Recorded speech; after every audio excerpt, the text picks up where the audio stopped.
Before we get started, I got to tell you the interview you're about to watch was a bear to edit. You're going to have a little bit of hiccups throughout the interview, but I'll tell you something. The content here was so good, I didn't want to let these guys off the phone. We went longer off the phone, off Skype. We went longer than we ordinarily do because the quality was so good, of the quality of the information, not the quality of the connection. In fact, pay attention to the serial story that they tell somewhere about 40% into the interview. You guys are going to love that. All right. I should say that the editing and so much of the work here is sponsored for, paid by, and supported by these three great companies. The first is Grasshopper, the virtual phone system that entrepreneurs love. Because with Grasshopper you get the extensions and everything that you want in a robust phone system, but you can manage it online and use your regular phones with the system. So check out grasshopper.com. Also check out shopify.com because, as you've seen, so many entrepreneurs here on Mixergy have sold things online.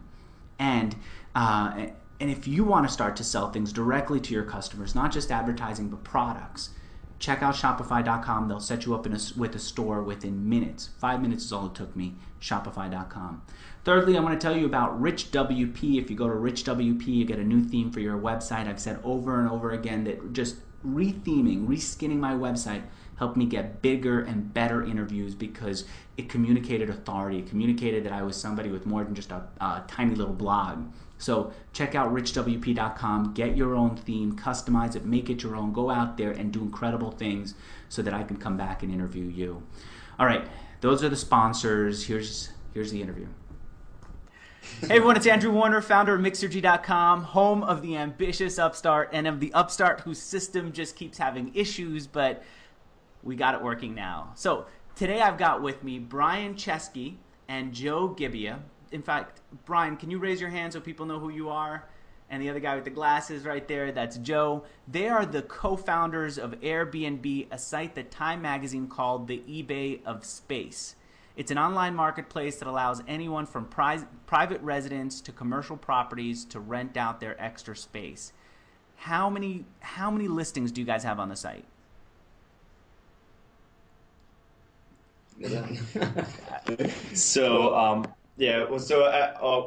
While we don't disclose the number of listings we have listings in 2,200 cities in 110 countries, and we've got about 75,000 travelers on our site.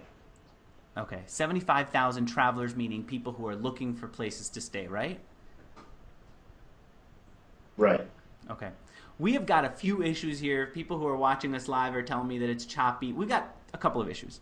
Number one, it's freezing in here, which is why I'm wearing this excessive sweater here in the summer of Buenos Aires. Number two, we got a couple of people here in the interview, which I don't really do much, but I wanted to get to know the company as well as possible. They're three co-founders, right? Right. And today we're getting to know two. And then there's also some kind of lag, but we'll work with it, right? That's what it means to be an upstart. If we were CNBC, the show I don't think would have as much meaning. This is an upstart helping other upstarters build their businesses by talking to guys like you who are building some interesting companies and getting traction. What amazed me about you guys is the way that you solve the chicken and egg problem. You know, you've got a website that's supposed to have listings in order to get travelers, and supposed to get travelers in order to get listings. So I want to know how you guys did it and how you did it so well. That's number one. Number two, everybody knows my freaking fascination with Y Combinator and everything to do with the whole ecosystem there. I want to know how you guys won Y Combinator over, how you what you got out of it beyond the money, and I want to know how it helped you build from there. I'm also fascinated by how a website like yours can get so much freaking press. I mean, I saw you in the New York Times, and then I saw Time Magazine on your website, and then I started doing some research, and I came across the Washington Post, and then I went to your press page, which just had... So there's a lot for us to cover over here. All right, let's go back to where this idea came from. In the conversation we had before the interview started, you said that you started off in your living room. At what point were you in your living room? Which is only about 10 feet. So... we're going back to October of 2007, and by the way, let me know if the video is going to be a problem, but I'll just keep talking otherwise. So October of 2007, and actually the living room is about 10 feet away from where we are now. So we're in the original apartment where this all started, and it happened because Joe here was living in this apartment in San Francisco with our other co-founder, Nathan Blecharczyk. And Nate eventually ended up moving out. And so I was living in Los Angeles. Joe's like, I got an extra room. And so I said, well, you know, I'd love to come up to San Francisco. I literally was pretty impulsive, quit my job, moved up here. Here we were in this amazing like apartment that we have now. And because it's so nice, it was really, really expensive. So here you are, a couple aspiring entrepreneurs, you know, kind of unemployed. There's a fine line there, you know, trying to figure out a way to make money. And that was kind of the problem, right? Like we essentially had a problem, and the problem was we needed to make rent, and we also wanted to meet people because we wanted to, you know, get a business going. So the opportunity came. It was actually literally that weekend. There was an international design conference coming to San Francisco, and on the conference website, all the hotels they listed were sold out. So you had like, you know, hotel, hotel, hotel, and it just said sold out, sold out, sold out. Here we are thinking, well, we need to make some extra money. We'd love to meet some people. And you have all these people attending this conference that need a place to stay. So that's when the kind of light bulb went off in our head. And we said we should create a little designer bed and breakfast. So we pulled out a couple air beds from our closet, laid them out, and we said, that's what it's going to be. It's going to be the air bed and breakfast. And this was not necessarily like this, like, you know, it wasn't like back in 2007, we're reading Hacker News every day, like hoping to one day start a web startup. We literally were a couple designers that had a problem, tried to come up with a solution for one weekend. We ended up hosting, you know, we put up the site thinking that we're going to have a couple young backpacking kids use it, right? We figured maybe like a couple guys our age or early 20s from Los Angeles will fly up to the conference, stay with us, really modest goals. I remember us talking to our friends and family, people thinking, well, you know, I think maybe this is something that young kids would do. I don't really see older people doing it. I'm not sure if, you know, various other people would use it. Well, we ended up having 3 people stay with us. And the 3 people stay with us broke all assumptions about the business, the market, everything. And ever since then, we've been thinking about this a little differently. The first person that stayed with us was a guy who's from India. So this guy had literally like tracked us down. Like he wanted to stay at our place so badly because we basically created this like little website, and they just thought it was so cool. It was his opportunity to finally stay in San Francisco for really cheap, be able to meet people. The second person to stay with us was a 35-year-old woman from Boston. So here you go, not the demographic we were expecting, somebody from Boston, older. And the third person totally surprised us. It was a 45-year-old father of 5 from Utah that ended up staying with us. At this point, we're thinking basically 3 totally different demographics, absolutely passionate about this idea. Maybe there's a bigger market there. So we ended up hosting these people. I think we made close to $1,000 over the course of a week. We were able to pay our rent. We met some amazing designers, had like seriously an unbelievable time, the times of our lives. And you know, after something like that happens, it's that successful, you know, just the thing started blossoming from there. Picture this, Andrew. You're going to a 5-day conference in the city you've never been to before, and just juxtapose the difference between going back to the seclusion of a hotel room, some box that disconnects you from the city that you're in, to going back to somebody's apartment with other people. It was a very social environment. And that was the feedback that we got from these 3 guests. They absolutely loved the social element that we brought to the table, in addition to saving money, and in addition to getting to see San Francisco through the eyes of locals. And so this was just for your own place? Right. This was just meant to be our apartment. There was nothing meant beyond that. It was just you guys were building a website, building this thing just for your own apartment? Right. For one weekend. And then it just, because people liked it, because... Friends. Sorry, go ahead. I was going to tell you, we started to get emails from other designers here in San Francisco that said, hey, can I do this too? How can I participate? I have some extra space. Can I rent it through your website? And at the time, it was just us. And we started to think, well, why not? I see. And the only other places where people could do this before... We got some kind of lag over here. It's all right. We'll make it all work. People, by the way, in the chat room are speculating on the computer that you guys are on. Are you on a MacBook Air? MacBook Pro. MacBook Pro, me too. The Pro should be able to handle this. All right, we keep chugging along here. By the way, I think the content of these interviews needs to be so good that if somebody in the background, like if your third co-founder, Nathan, was in the background scratching a record on a record player as we were all talking, that the content should be so freaking helpful that people should still be just sitting there and almost squinting their ears trying to get every last bit of information. And that's what I'm trying to bring out of this. Something that's that helpful. And by the way, guys, if some people are speculating that it's the background effects, it's not. It's not the background effects on the live show. I'm seeing that on Skype here we've got a bit of a delay. Let's keep moving though. Okay. This is just happenstance. You built this thing for yourselves. You built it because you wanted to rent out some extra space that you had on air mattresses. How many air mattresses do you have? You own 3 air mattresses? Yep. How do you end up with 3 air mattresses? How do we have 3 air mattresses? We have a sizable apartment. We love to host friends when they come to San Francisco, so we always have extra accommodations, just in case. And it's this opportunity allowed us to actually monetize those extra, air beds that we had in the extra space that we're already paying for. So we're already paying rent for this space. So what this idea allowed us to do is actually use that space to help pay off our rent.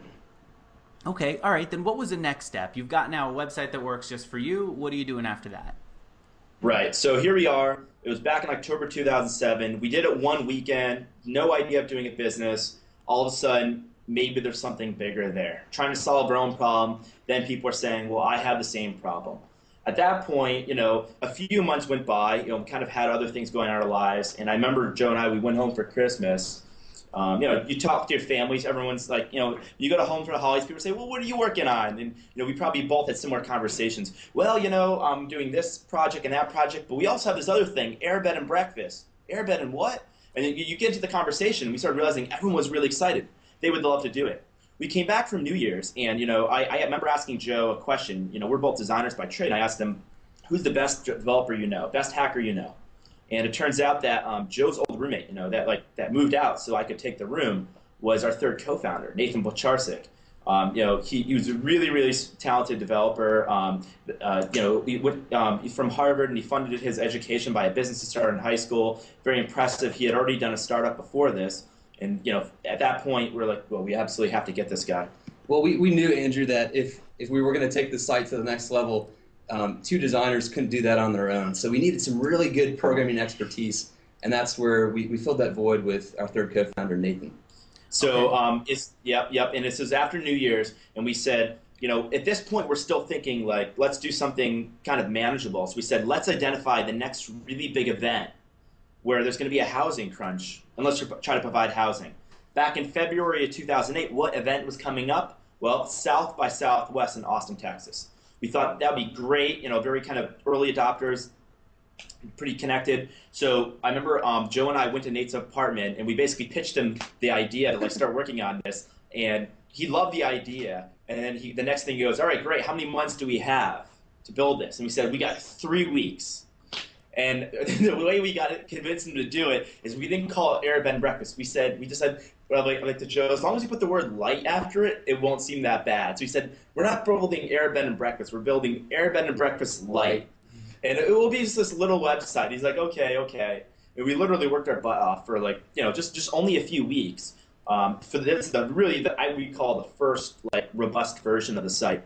And that vision did not have online payments like it has now. It was merely to provide housing for conferences. And that was our kind of the first entry into the market. That's where we thought the market was housing for conferences. Let's allow people to connect with each other when they go to a city for a conference. Okay, can you describe what it looked like? And the reason that I'm asking is what I know about you guys from the research that I did before this interview, what I know from you guys by the fact that you took the effort to put a map behind you for my little dinky interview here with my Skype video that could barely even handle a call like this, it shows me that you guys care about design. It shows me that you guys care about the looks. It shows me that you guys probably internally are laughing your asses off at my sweater here. And so I want to know if apparently even not holding back the laughter. What I want to know is, for people who really care about design, what did you put out there as that first version, and then what did it feel like to put that out there? Well, the very first version, Andrew, we made in one night. When we put up our first website, we made it overnight because we had to. The conference in San Francisco was literally days away. And I'll never forget when we put the website up, we immediately had something to talk about and to share. And so what we did is we wanted to get the word out. So we emailed the site to as many design bloggers that we possibly could. And Brian and I will never forget the morning when we woke up and suddenly there we were on core77.com. There we were on swissmiss.com and some of these premier design blogs talking about this idea that had only just come to us days before. And here it was, like, being broadcast to the world. And so, that's just because the first page looked so good that they were all talking about it? I wouldn't go that far. I would say the idea was so original. It was less about the form at that point and more about the idea. Okay, because couchsurfing.com already existed. Craigslist already existed. What was different about you guys was the air mattress part, that it was going to be air bed and breakfast, right? And that's what was so interesting that people talked about. Well, what made our site different, even from that very first one-night iteration, was that we had a profile element to the site. We really wanted to know the people who were coming to stay with us and let them know who they were staying with. So that one little spark of just showing our pictures, along with pictures of our place and information about where we went to school, where did we work, our biography, basically. Right. I think it was the convergence. On Couchsurfing, you saw the photo of the person. On Craigslist, you saw the photo of the place, but on no website did you see both, like, the person and their place. I think that was one really important ingredient that made it really compelling.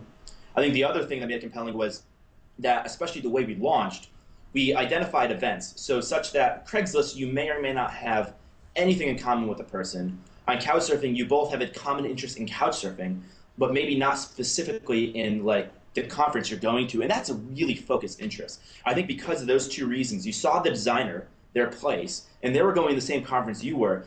And of course, you were saving money, but you were getting a real accommodation. You weren't necessarily getting a couch. You were getting, like, a whole bedroom. They were making money. It was a great networking tool. I think all these things kind of made it very compelling. Okay. By the way, I'm reading the chat room as we're talking, and Andrew SG, apparently it bothers him that you guys are leaking link juice, that you're not maximizing your search engine optimization. Do you guys put any effort into it? And by the way, I understand he's a guy who's passionate about that, and he must look at websites all day long and just freak out at the opportunities people are missing out. Do you guys do any search engine optimization? Is he right? I admit it's a very new initiative for us, and we think he's totally right. There's a lot of room for us to improve it. Our strategy, from where we came from, and I think it kind of explains where, we started off just getting a lot of press, and we relied on press and word of mouth to grow. Now that we're growing a bit more, we're having to get a bit more serious about SEO, search engine optimization, and so we've been having discussions, very recently about improving that. So. All right, good observation, Andrew. Okay, so you guys are going down to South by Southwest. Yeah. You've built a site that looks a little bit better than that first site. What did that second version, that what you call light version, look like? Well, it was pretty light. It was pretty light. We only had 3 weeks, so it had to be quick. We couldn't spend a lot of time, debating certain things. We just had to make quick decisions, get the site out there, get people using it. The first version wasn't much more than a quick little blog or kind of makeshift thing. The second version was a very, very quick web app. I would consider it a web app, but very, very quick. It certainly wasn't a robust website like you see now.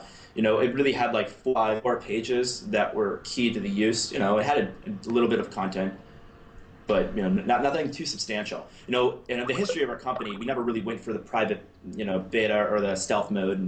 We've done a very many series of iterations, and this was only the second. And of course, there were many more to come. So we provided housing. I think we had like 40 or 30. 30, 40 people list their place. About 30, 40 people list in Austin. These are complete strangers, by the way. This is the first time. These are not friends and family who just want to help us out. These are people that we've never met before. Okay, then let's stop there. How did you get those people? So what we did was we really, so from the very beginning, we always tried to get a lot of press. We tried to leverage the fact that people started talking about our story.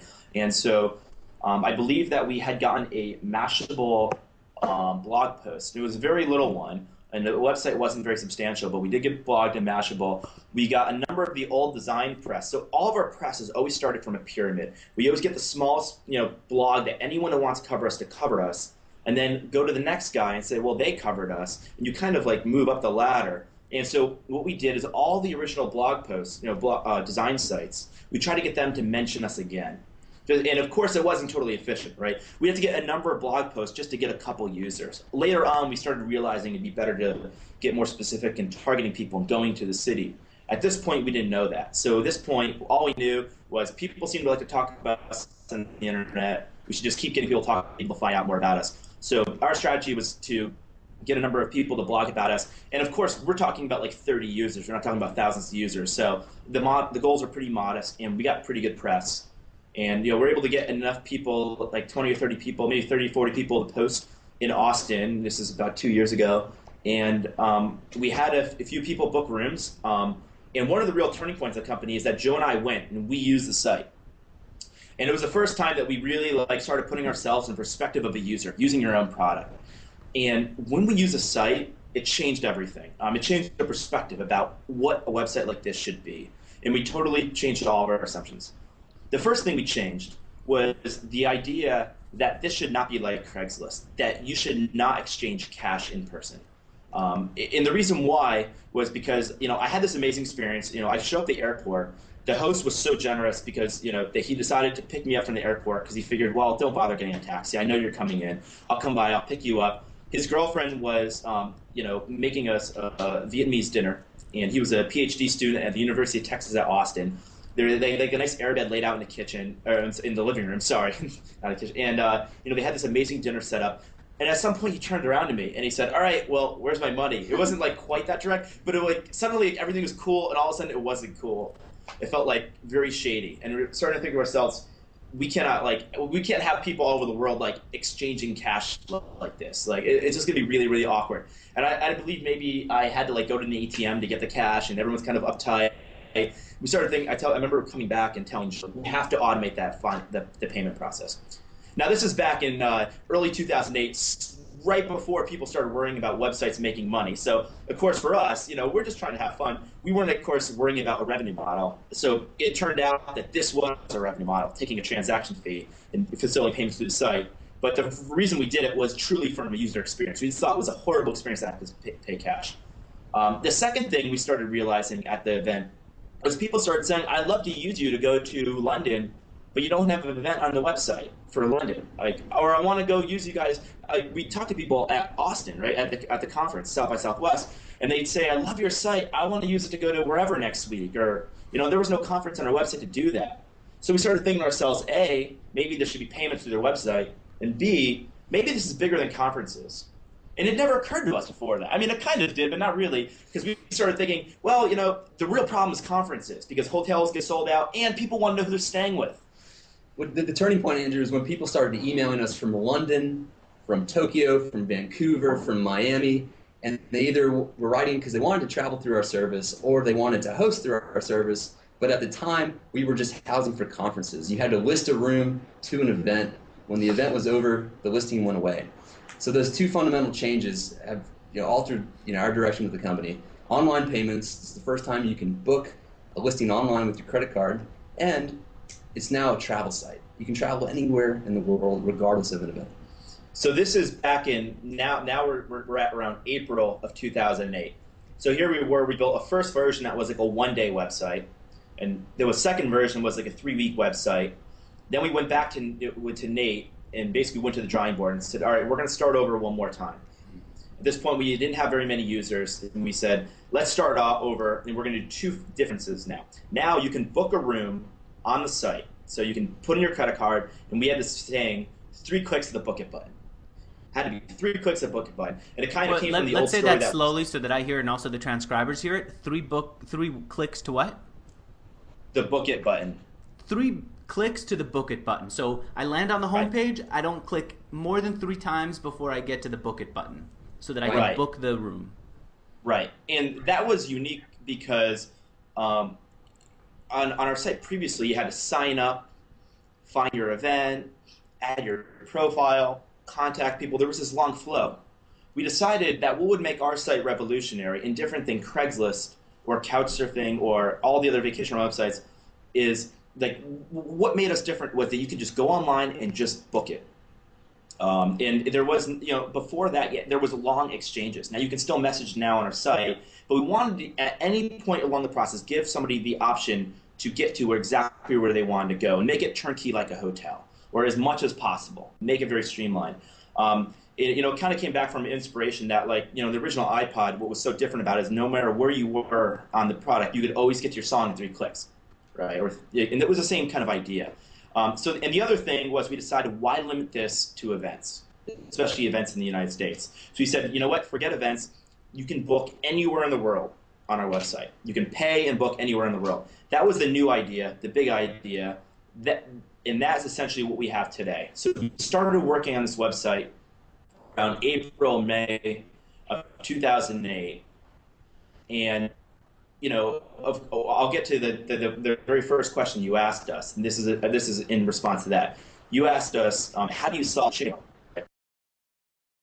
All right, so we lost the connection, we reconnected, and Brian, you were going to answer the chicken and egg question that I asked earlier.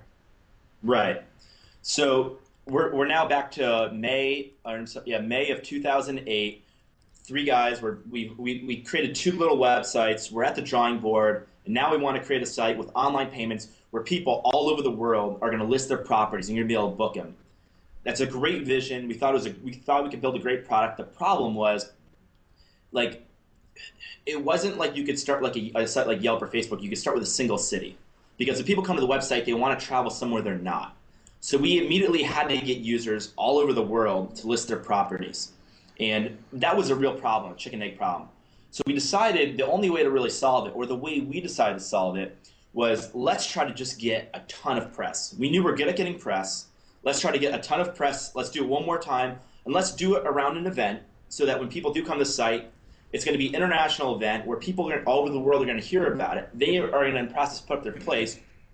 But the event is still going to be in a single city. So the first time they use it, it's going to work. And the payments are going to work. And so we're starting to think to ourselves, what's a good event to do? How are we going to get a ton of press? And I remember we were sitting at home, and they have this report. Of course, what's the biggest thing in the summer of 2008? What was the biggest thing going on? The election. Barack Obama. He had just gotten the nomination for the Democratic Party, and he had done a speech in Portland where 70,000 people came out, and they weren't expecting that. Suddenly, they're saying there's going to be a ton of people in Denver for the Democratic National Convention. They're moving him to an 80,000-seat football stadium, and there's only 27,000 hotel rooms in the city. They actually did reports about that, and I think this was New York Times that did this. They called it the housing panic of Denver.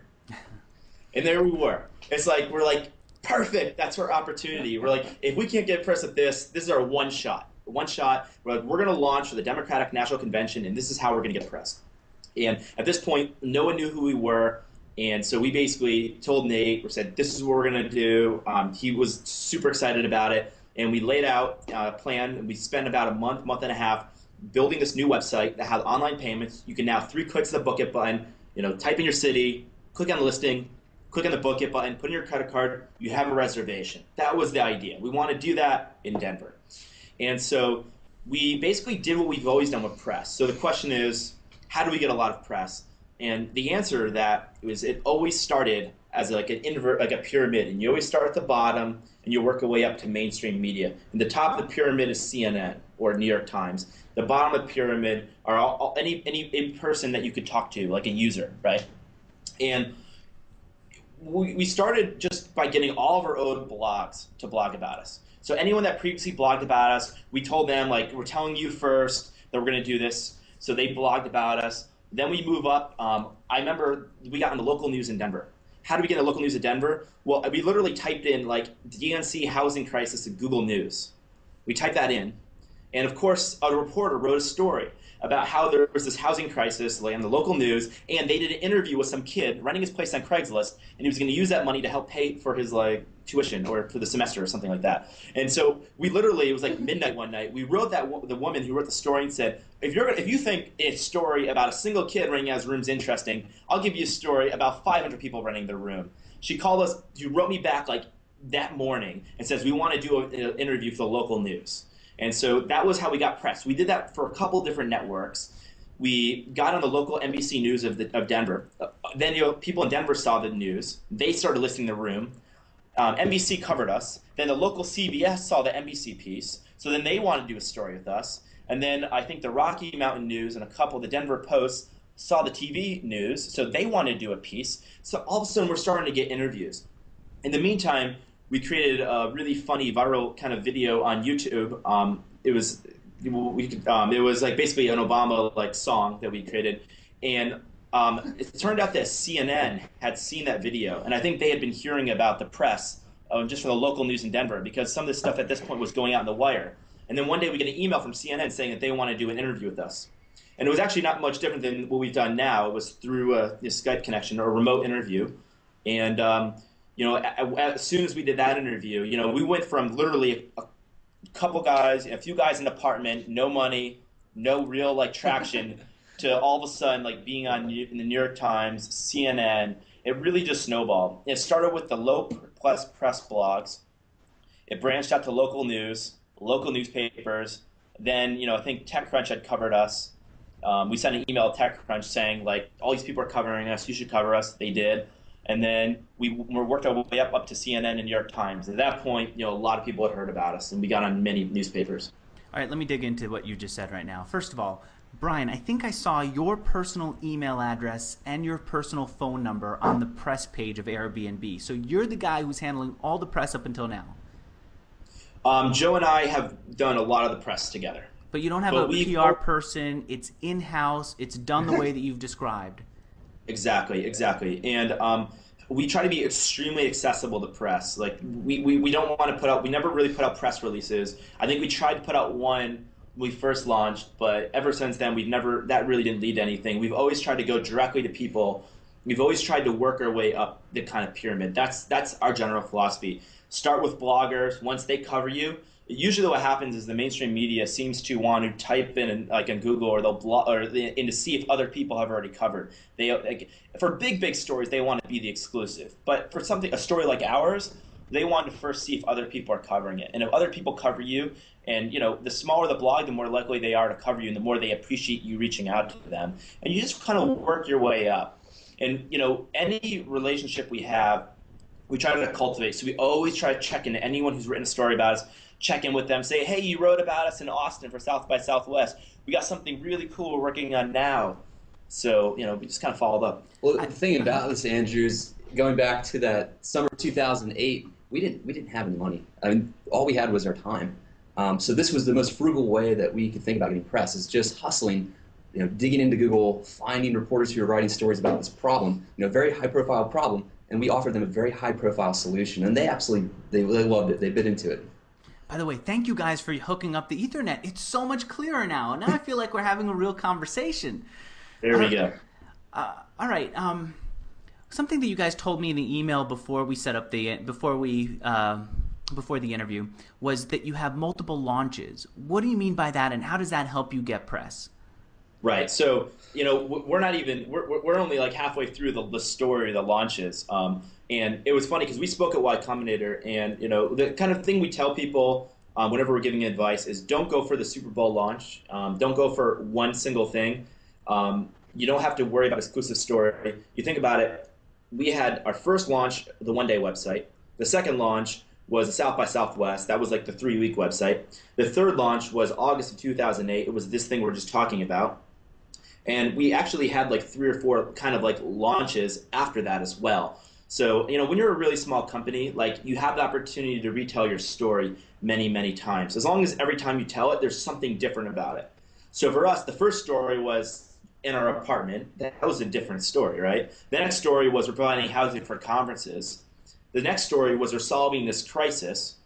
After that, what did we do next? Well, logically, the DNC worked so well, we did the same exact thing in Washington, D.C. for the inauguration. And turns out that the people that covered us on CNN did another piece about us.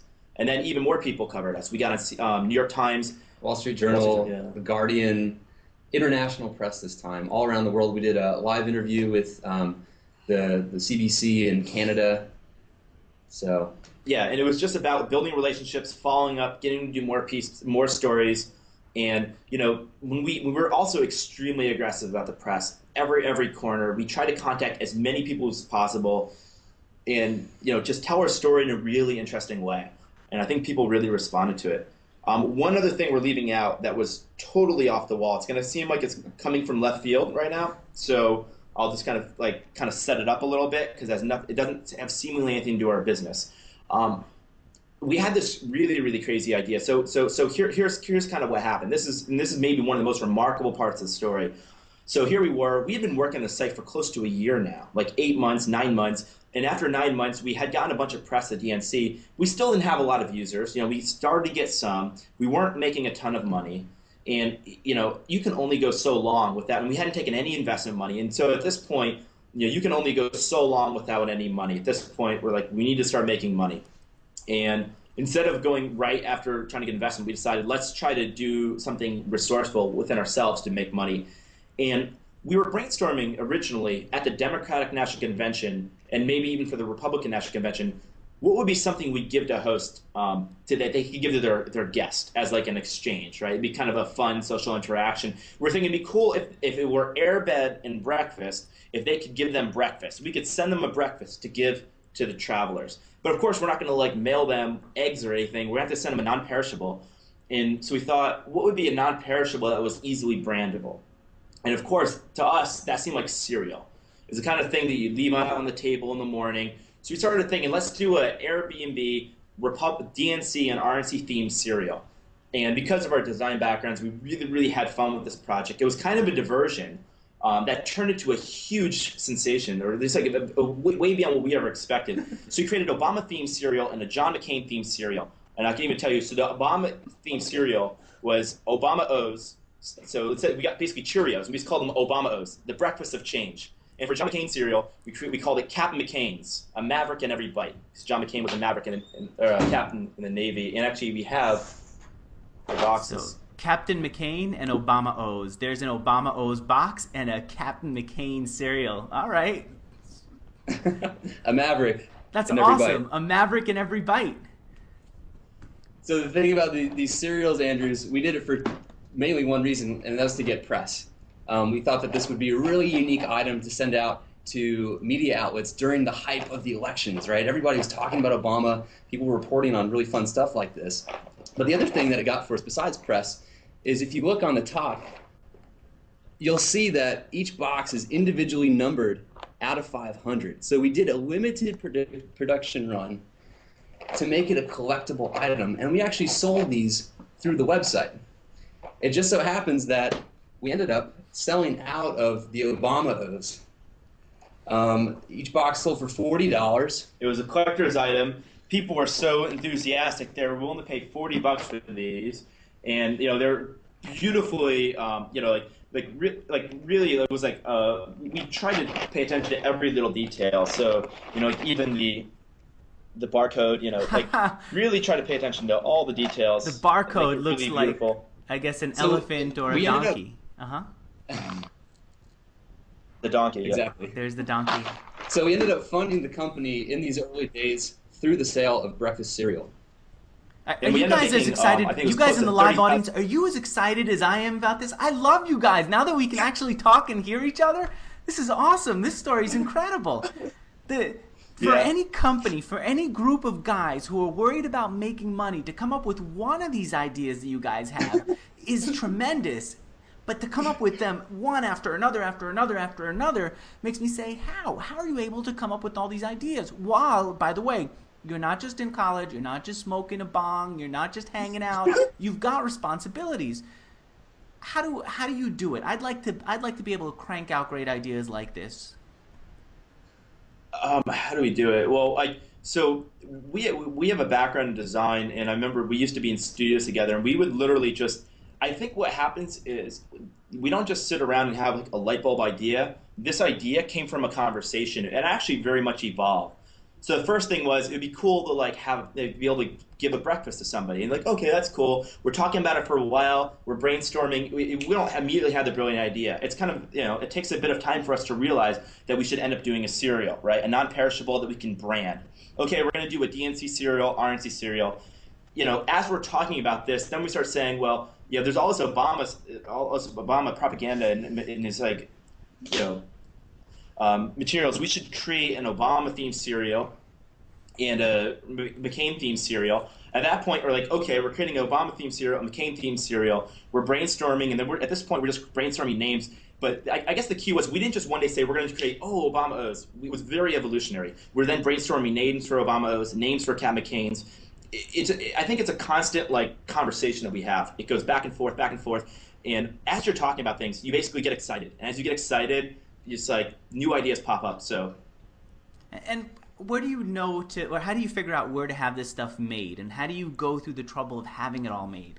I'm sorry to get into. Sometimes I get too into the tactics, but I got to tell you, you have these ideas. They seem great.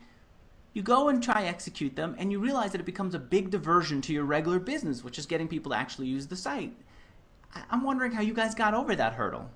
Well, at the time, Andrew, our big problem was awareness. We built the product. The product was great. It was working fine. We just needed to let people know it existed. And so the cereal was just an answer to that question. How do we let people know about us in a really unique way? Because here in San Francisco, everybody is starting a startup, right? Everybody has a company that's trying to get press. So how do you rise above the noise level of hundreds of thousands of companies trying to, all contacting the same reporters? Well, you do it through something that's completely original and completely unique, in that they get this and they're captivated. They can't put it down. They're telling everybody in the office about it. They're calling us to interview us. So I think the cereal is really just answering that question of how do we create awareness about the site through a really fun, creative way. Tactically speaking, I think the cereal and a lot of elements of the website go back to where Brian and I went to school. We studied and we met at the Rhode Island School of Design in Providence. And RISD has just a tremendous workload that, if anything, you graduate with an amazing work ethic and the ability to kind of just take this abstract problem and turn it into something tangible. All right, let's go. I'm sorry, go ahead. I was gonna lead into Y Combinator now. I'm sure before you get into Y Combinator, let me make sure that I'm checking out the chat room. All right, Rob in the chat room is saying $40 a box. So you sold it for $40 a box on the website, but you gave it to reporters for free. He's then doing the math and saying, I think you guys said that you sold 1,000 boxes. Does that mean that you brought in $40,000 from these things? Like maybe 800 boxes around, so like 30,000. $30,000 came into you guys just for this cereal. Right. All right. Were you guys what Paul Graham calls ramen profitable? Were you guys ramen profitable before the cereal?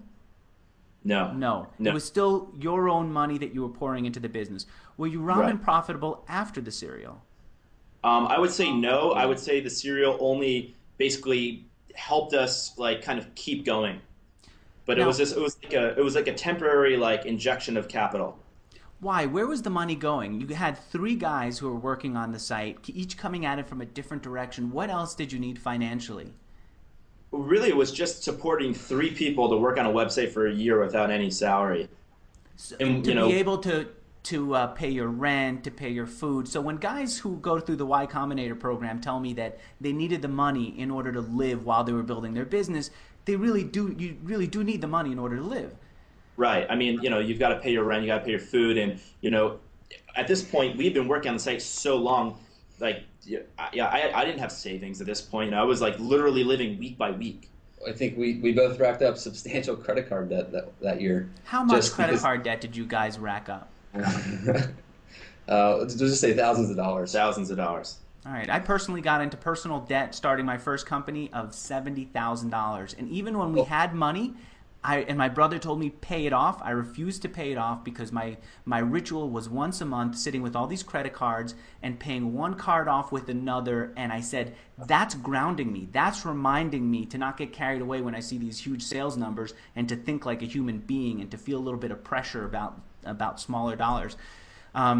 So I see. You guys were in a similar situation. You're now running a business that's got a little bit of traction. You need to take it to the next level. How does one more thing before we continue the backstory. We've referred to this business as Air Bed and Breakfast or Airbnb. A couple of people in the chat room didn't hear of the site before, so I want to make sure that they know that it used to be called Air Bed and Breakfast. You simplified it, now it's called Airbnb. Okay, so how does Y Combinator fit in? So after we did the serial, here we were. We had a lot of confidence. A number of people knew about the website, but it wasn't even close to running profitable. We still had the chicken and egg problem. People are listing the rooms. Some people are booking, but clearly we still didn't have enough momentum to keep going. We needed something from the outside to like kind of keep us going. And it wasn't just the money. We felt like we really needed like a great coach or mentor, somebody to get involved. By the way, after a couple months after selling these boxes, we literally were such financial hardship that I started literally eating the Captain McCain's because we couldn't sell the Captain McCain's. So I was just eating those. I woke up one morning and one of these boxes was ripped wide open on the kitchen table. I'm like, was there a rat in here? And Brian's like, no, I got hungry for dinner last night. That was no food, no money. At that some point, that's what we're eating. So we're pretty desperate again, and we decided on a whim to just apply last minute to Y Combinator. We had already launched. Plenty of perspectives on if you've already launched, should you do Y Combinator? The long story short is we ended up getting in Y Combinator, and I remember on the interview we brought the cereal, and Paul Graham said I remember him saying like he wasn't entirely sure of the idea. He said, well, it sounds different, but you guys sound like, I think he said animals, or he's like relentlessly resourceful is another way of putting it. And he said, you guys seem like you're going to do whatever it takes to succeed. And we basically said, well, yeah, absolutely. And hopefully we've proven that so far. So we went into Y Combinator, and there was a real turning point for us. Paul Graham really helped us focus on like a single market. So while we're all over the world, I remember Paul Graham, we're sitting in Mountain View, California, and this is the very beginning of Y Combinator at this point. And he basically asked us, outside of events, where is the majority of your business? And of course, we didn't have a lot of business, but the little business we had, the majority of that was happening in New York City for various reasons, right? The hotels were really expensive in Manhattan. So our business was in New York. And so he told Paul, well, Paul, like the majority of our business is in New York City. And then Paul looks at us and he says, well, you're here in Mountain View. The majority of your business is in New York City. Why are you in Mountain View? Why don't you just go to New York City? And we're like, it was kind of a profound idea at the time. Like, really? We should go to New York City? So we ended up literally like booking a flight, and Joe and I went to New York City, and we decided to hit the ground and just basically go practically door to door, not quite, but pretty close to door, like meeting every single one of our users in New York. We met them. We talked about the website. We brought cameras with us. We took we're designers, so what we consider professional, but very high quality photos of their places. We held a party where they could all come meet us, get them really excited about the business, get them to bring their friends. Then we tell their friends to join the site.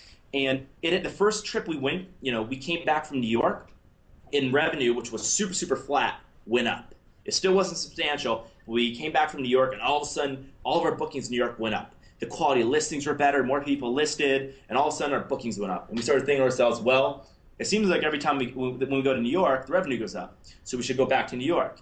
So we literally come back to YC for the Tuesday night dinner, work for a few days. Nate would be back here, doing all the real work on the website. And then Joe and I would go fly back to New York. We'd fly back again, do the same thing, throw a bigger party, photograph more properties, meet more users, kind of really work on the grounds. And that was really, really important in the early days. The other reason it was important was we started using our site. We started realizing all the things we thought were awesome about our website were terrible. And we had no idea. But now we're trying to book. We're like, oh my God, this is annoying. So we started realizing I want to see bigger room photos because I can't really get a sense of where I'm staying. And so we basically redesigned the website. We really put a lot of time in design, and we just kept going back to New York. We kept meeting our users. I think there's a really important lesson here, and that is if somebody watches will say, well, that sounds really cool, but that doesn't scale. Like if you're going to have 1 million people on your website, if this is going to be a really interesting business, one day you're going to want 1 million people, and you can't go door to door and meet everyone and all 1 million people. The answer is right, it doesn't scale. And it turns out that the lesson that came from Paul Graham was do things that don't scale.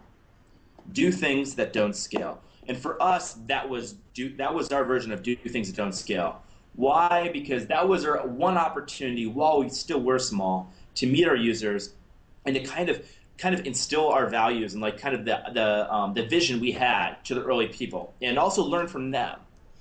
It was weird. Up until this point, Andrew, we'd be here in the apartment in San Francisco and making decisions about things to do with the company. And if the discussion ever came up, does that scale? If the answer was no, we didn't do it. And we thought that, you know, everything that we did here had to be able to someday support hundreds of thousands to millions of users. And it wasn't until Paul Graham, you know, essentially, like, I feel like he gave us permission to go out and do things that absolutely don't scale at all. And it was a fundamental thing that changed our company.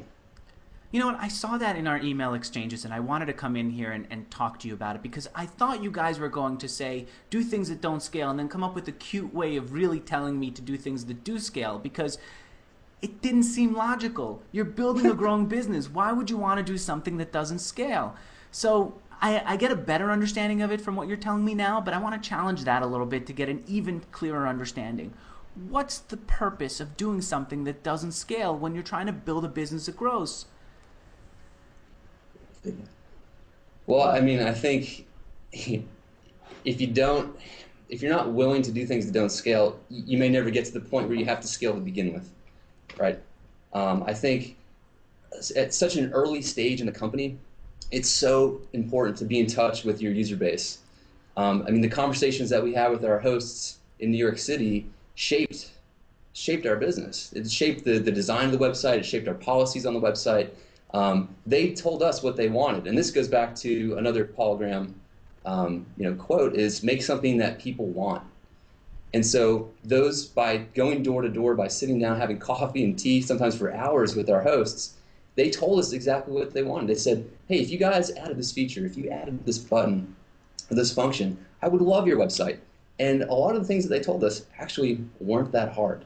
So we'd come back to San Francisco, we'd make the updates to the website, and people would just be so happy back in New York that, oh my gosh, the co-founders flew out to see me. They listened to what I had to say. They changed the website to accommodate me. I love these guys. I'm going to start using them even more than I have been. Right. And one of the other really important things was that we didn't realize until we started meeting people what it would take to make this idea interesting. I'll give you a specific example.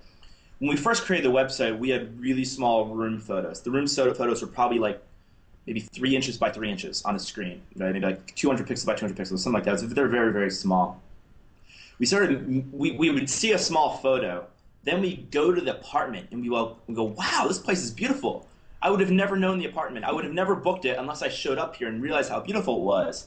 So we said, we should take photos of this. We took photos of it, and then we went back and we realized we should be showing bigger photos on the website. We would have never known that had we never done that. And the other idea, and this is actually something that Paul Blecharczyk is one of the speakers at Y Combinator as well. He said, make something that 100 people love. And it may take a year, it may take 2 years for 100 people to love it, but that's the hardest thing to do, is not to make 1 million people fall in love with you, but make 100 people fall in love with you. Because once 100 people do, then if you are in a market where there's many more people like them, then you basically solve the problem. And so for us, we had to meet people one by one until they literally fell in love with our website. And we'd spend as much time until 100 people in New York fell in love with their website. And the idea was, if 100 people in New York fell in love with their website, then 100 people in Paris would, 100 people in Boston would, all the people in New York, their friends would.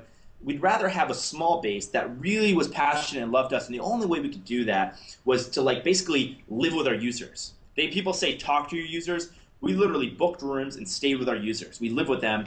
We visited all of them. We had parties. We observed all the problems they were having.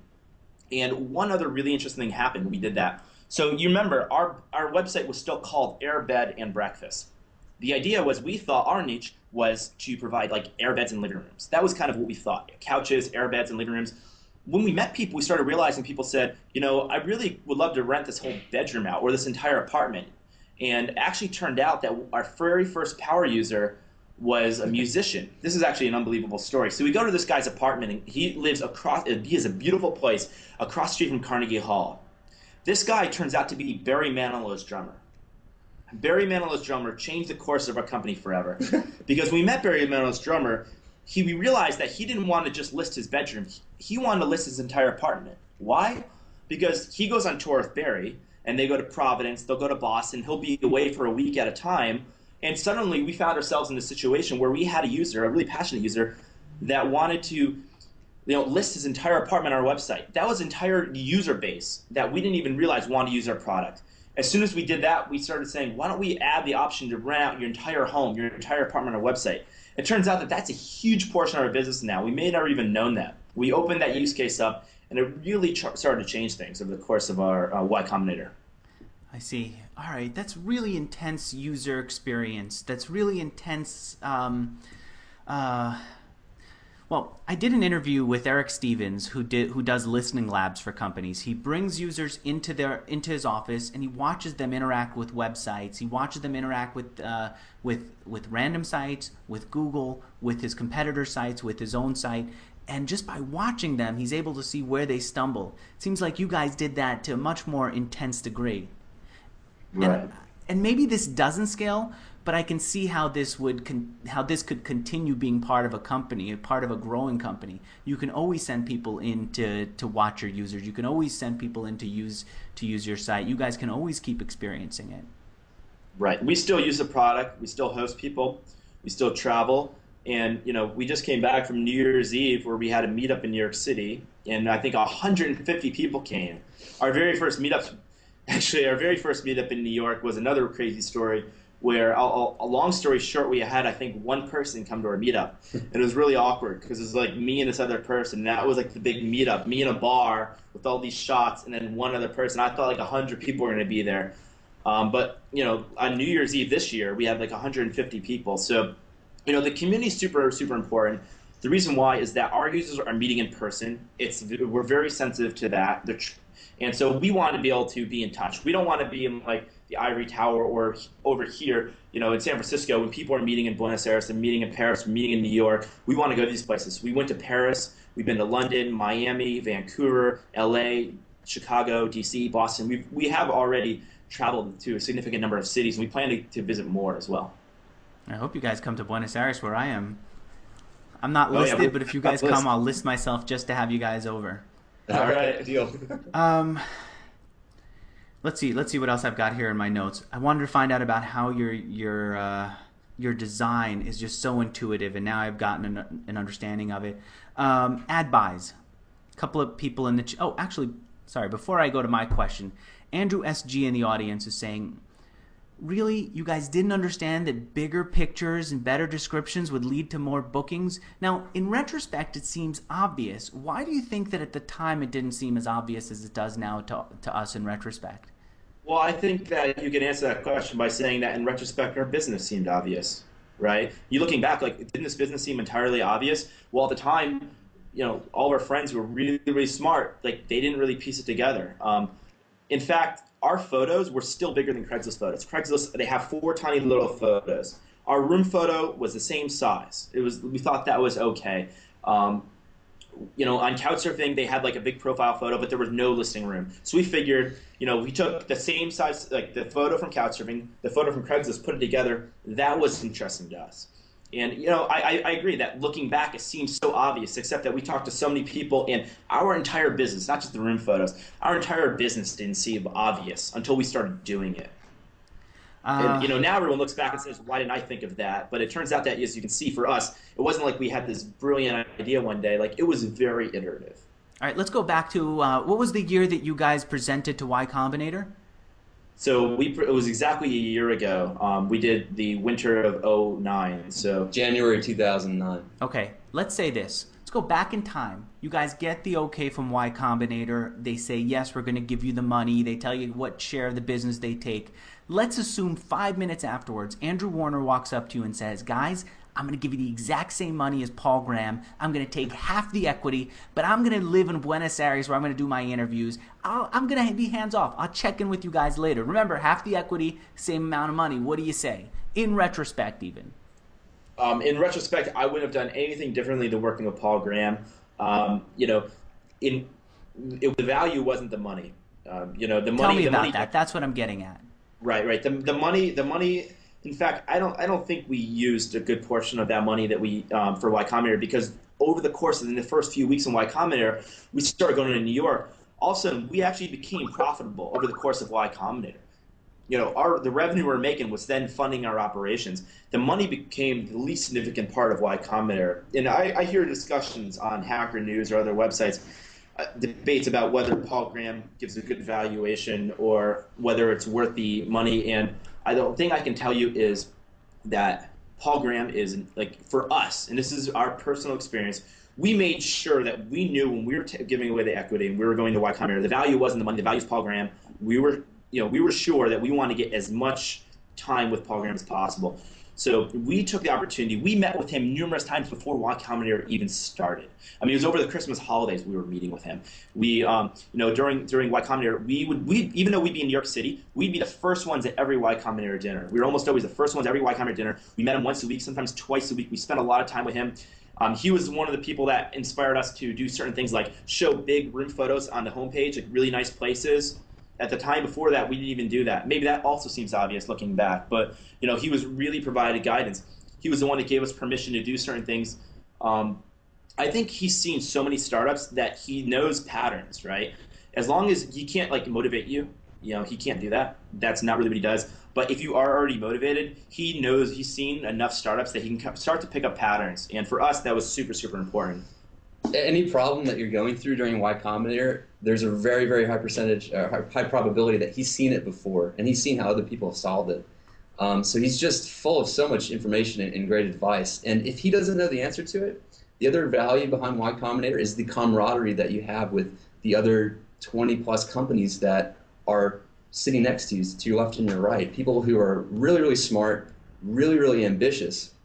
And they're in the same boat that you are. They've got a great idea for something, and they're just trying to get traction, trying to get it off the ground to the next level. So there's a great sort of team mentality of all these really smart minds during the Y Combinator class. I'm using Justin TV to broadcast this live, and I'm having a little bit of issues with it.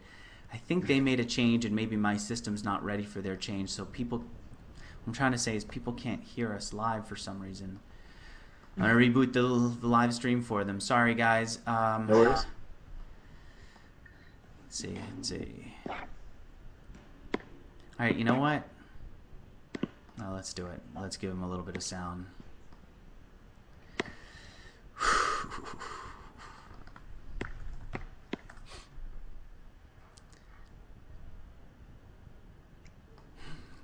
Now I see why people like the transcripts. The transcripts don't have any of these bugs. It's just dead. Actually, no, the transcripts also have their own issues. I use Mechanical Turk for that.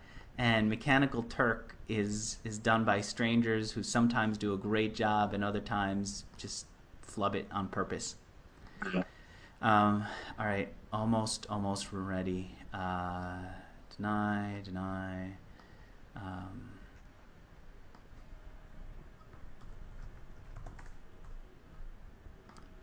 Allow.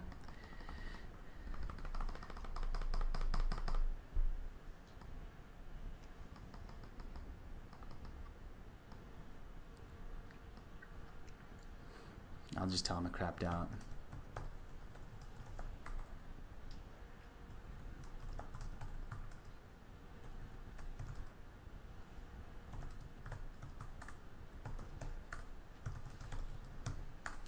Okay, all right, we'll just go right back into it.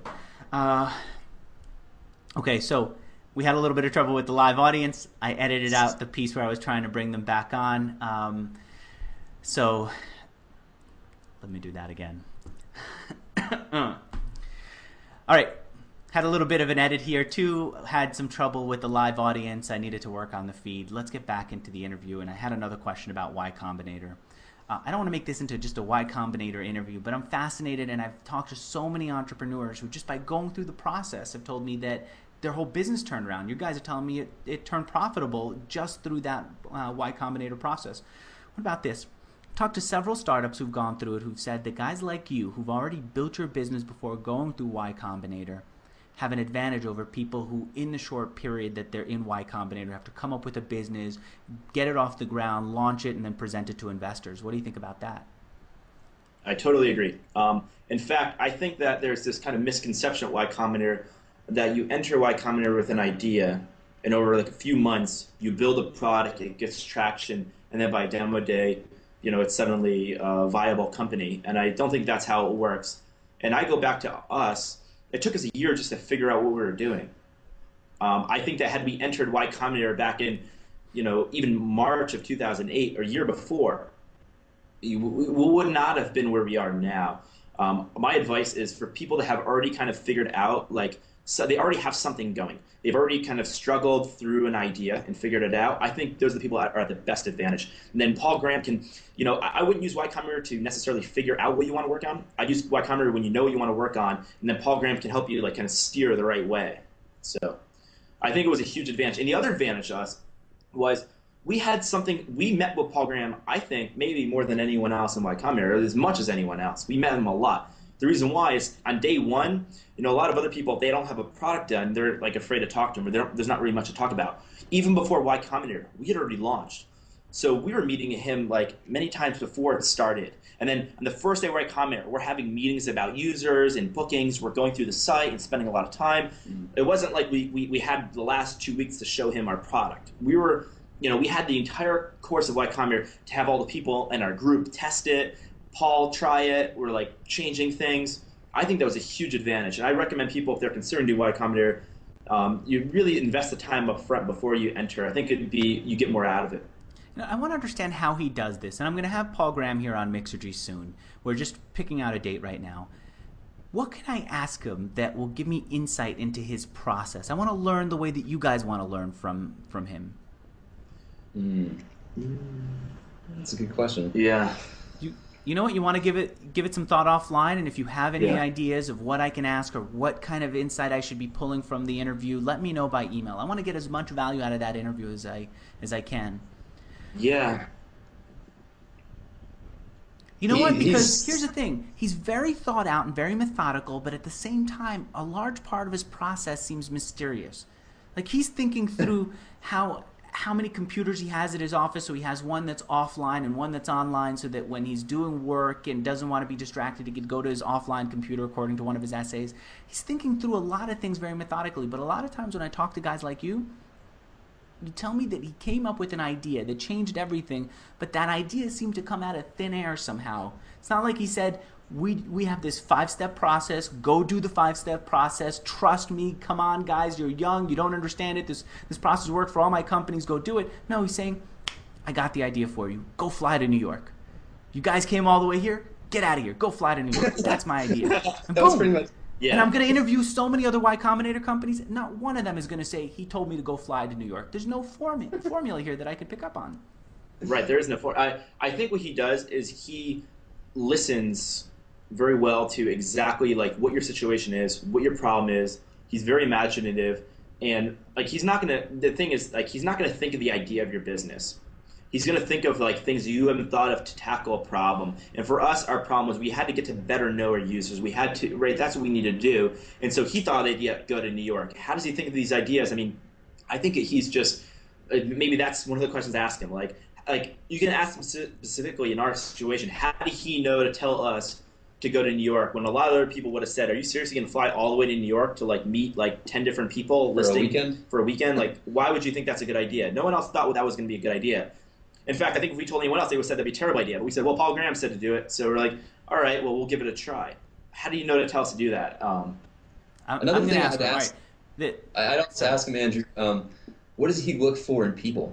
Because a lot of times I think that Y Combinator will actually take a company on, not necessarily because of the idea, but more because of the team behind it. So I think he has some intuitive sense of like what makes a great team that could tackle any idea. It really doesn't even matter what the idea is. So they could take on any problem, but if the team is there, the chemistry, the ambition, the drive, he's got a really good insight into that. And I think in our case, he invested in the team. And I think that, after we showed him how passionate we were, showed him we went through making cereal, I think he saw certain qualities. So understanding what qualities he sees in founders. Yeah. All right. He's the one who turned you guys profitable. Maybe he would say that he helped us, do that. But I do think that without Y Combinator, we would not be where we are today. We were just. And you haven't lost the profit.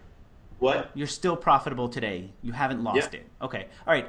In the chat room, I'm getting a note here saying, Andrew, basically what this one guy's saying is that my love for this whole conversation is getting a little bit weird. All right, let's move on.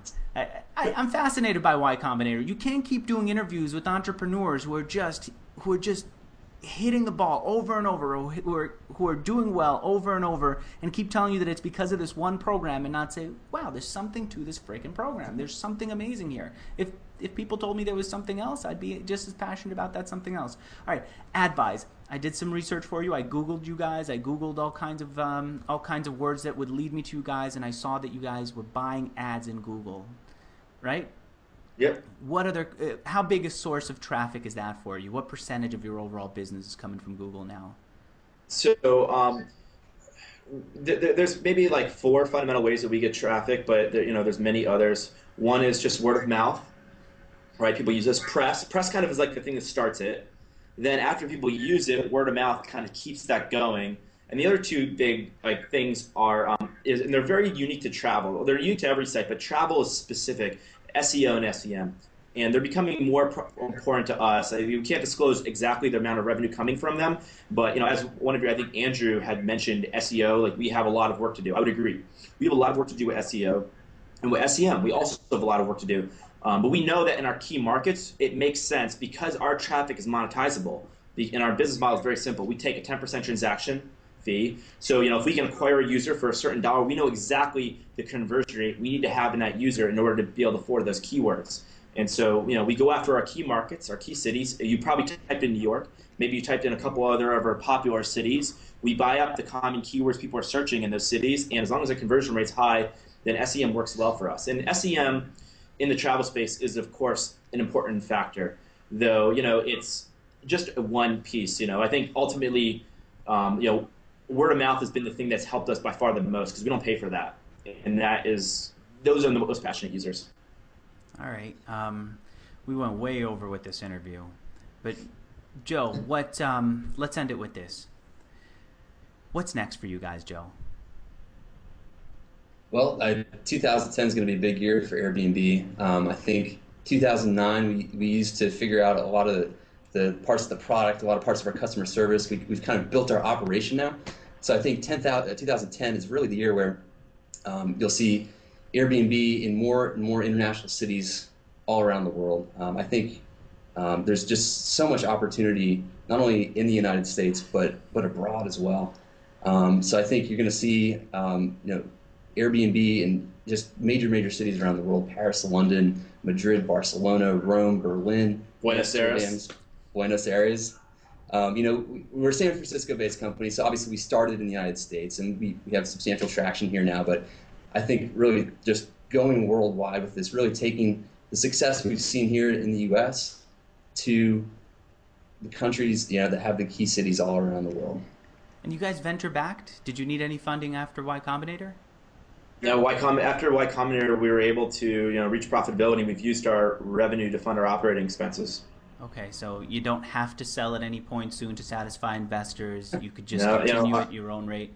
And right. Rob in the audience is saying, did he say earlier that there was no, not Rob, somebody else is asking, was there 10% margin? No, it's 10% of the transaction cost, right? If I spend $100 to rent a room through you guys end up with $10 from that. Okay, that's and right. No, do you guys tell us what the revenues were for the business? Yeah, we're not disclosing that. Can you give us a sense of where they are? Are we over $1 million a year yet? Are we over $1 million a month yet? Yeah, we can't disclose that. So okay, fair enough. That's cool. I've got to ask, but it's yeah. But I understand completely that you wouldn't say it yet. 10 years when we look back on this, I'll come back. I'll do another interview with you guys. Tell you. Then you could be more open. All right. Any last words? Anything else? Any other advice you want to give entrepreneurs who are starting out? We have one. We would like to end with one email that a user. So this is our advice, and then we're going to end with the email. Our advice is, Paul Graham says to make something people want, and we kind of tweak that a little. And our kind of saying in the company is make something people need. You absolutely should make something people need. And Joe's going to read an email from a user. I'm just going to show you the subject line of this email. Can you see that? It says, "You saved us." So this is from an actual user, and they go on to write, "Hi Airbnb, I'm not exaggerating when I tell you that you literally saved us. My husband and I married this past May after having lost both of our jobs and our investments in the stock market crash last year. We slowly watched our savings dwindle to a point where we didn't have enough to pay our own rent. At that point, I had recently listed our New York City apartment on your site and was receiving so many requests that we decided to rent out our place and seek low-cost vacation accommodations for ourselves elsewhere. We saved enough money to rent another apartment across the hall that we now have listed on your site as well. You gave us the ability to keep our home, travel together, and have the peace of mind knowing that we are going to make it through this challenging time in our life. Thank you so much. Oh wow, that's awesome! So you guys are making them into hoteliers. Wow. There's many stories like that from all around the world. Congratulations on the success. I'm really glad I got to meet you. Thanks for spending all this time with us. Thank you guys in the live audience for watching and for dealing with all the tech issues as we got it out there. And for everyone who's watching us on the recorded version, give me your feedback. Let me know what you thought of the questions here. Did it get a little bit awkward when I kept asking them questions about Y Combinator? How about when I kept asking them questions about how much money they made, even though in the pre-interview they said, and we both agreed that we weren't going to get into details about that. All right. Let me know whatever feedback you guys have. Guys, thanks for doing the interview. I'll see you all in the comments. Thank you, Andrew. Thanks, Andrew. Bye. Bye.